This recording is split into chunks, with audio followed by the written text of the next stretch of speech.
We have two true stories today. The first is the empty room. This is a story of something that happened to me several years ago when I was hospitalized due to illness. I was admitted to the internal medicine ward of a general public hospital. I stayed there for over a month, and there were many elderly patients with cognitive impairments, elderly dementia, in the hospital. At night, some patients would make loud noises and wander around. When I first entered, I was assigned to a 4-person room. Luckily, when I arrived, I was the only person in the room, so I had plenty of space. After about a week of being admitted, other patients started to move in. Although I was not sure what illness the new roommate had, he seemed to be an energetic elderly person. Since he enjoyed chatting with people and I didn't have much else to do, our conversations became a daily routine.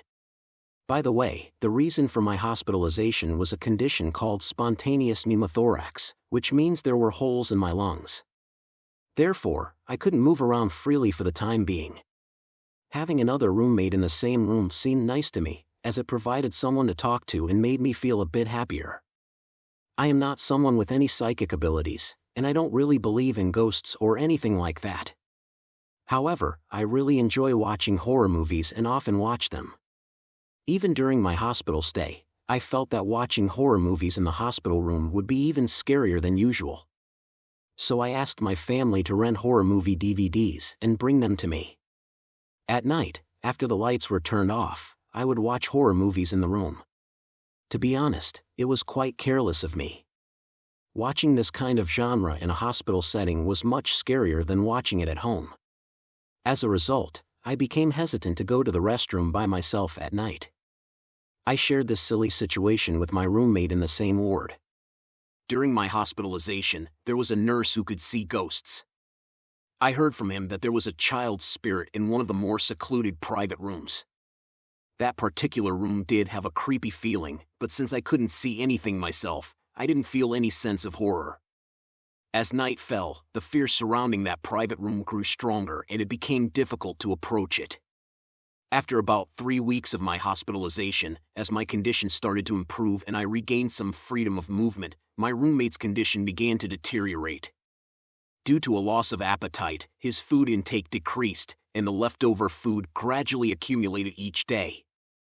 The number of times he used to come and chat with me in front of my bed also decreased.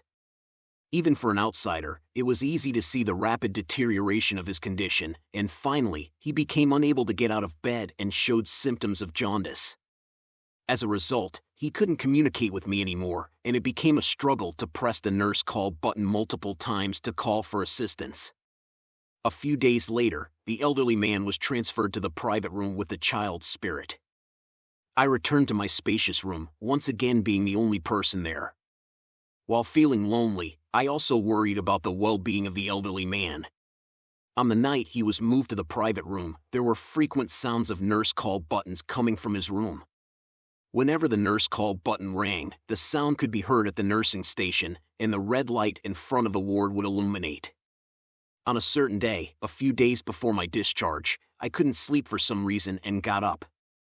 Suddenly, I witnessed a commotion at the nursing station, and then I saw nurses and doctors seemingly pushing some kind of machinery into the elderly man's single room. A while later, a group of people who seemed to be the elderly man's family entered that room, and I could hear the sound of crying. From their appearance, I realized that the elderly man had passed away. It made me feel a sense of loss as I had spent some time with him and often chatted when we were in the same room, so I shed some tears. The next day, time passed in the ward as usual. Although I felt saddened by the death of someone I had lived with, I tried to cheer up and focused on the idea of being discharged. Then, something happened that night. I heard a ding-dong sound from the single room, and a nurse went there to turn off the nurse call button. I wondered if there was a new patient admitted. Without paying much attention, the nurse opened the door to the single room and looked inside, only to find a pitch-black room with no one in it. I happened to pass by and casually glanced at the nameplate in front of the room. It was a nameplate without a name written on it. The nurse also expressed her confusion, saying, "There's no one inside, so why did the nurse call button ring?" After notifying and closing the door, the nurse returned to the nursing station. Ding dong. the nurse call button from that dark single room rang again. I hurriedly ran back to my own bed in the ward. After that, the nurse call button from that room rang twice more.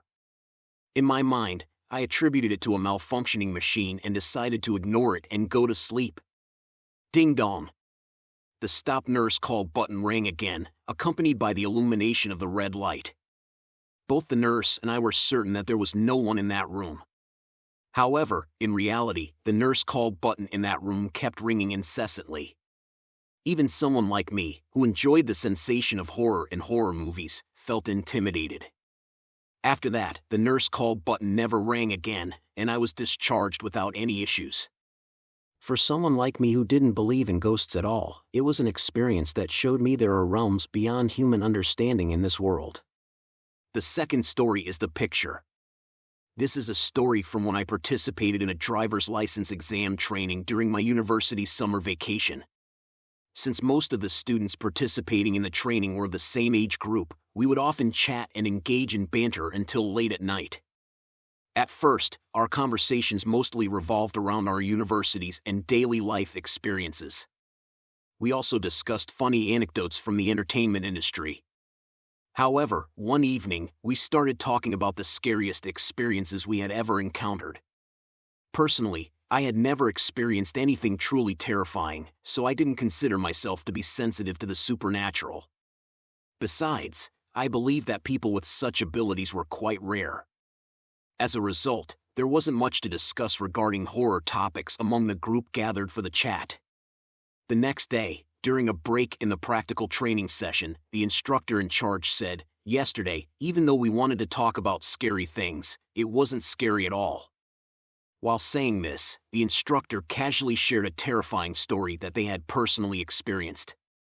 After finishing the story, the instructor paused for a moment and added, "If you mention this over the phone, the call will definitely be disconnected." To be honest, I felt a bit uncomfortable at that moment, but I didn't pay much attention to it. Several years after completing the driver's license exam training, I was driving my parents' car with a friend on our way back from an amusement park.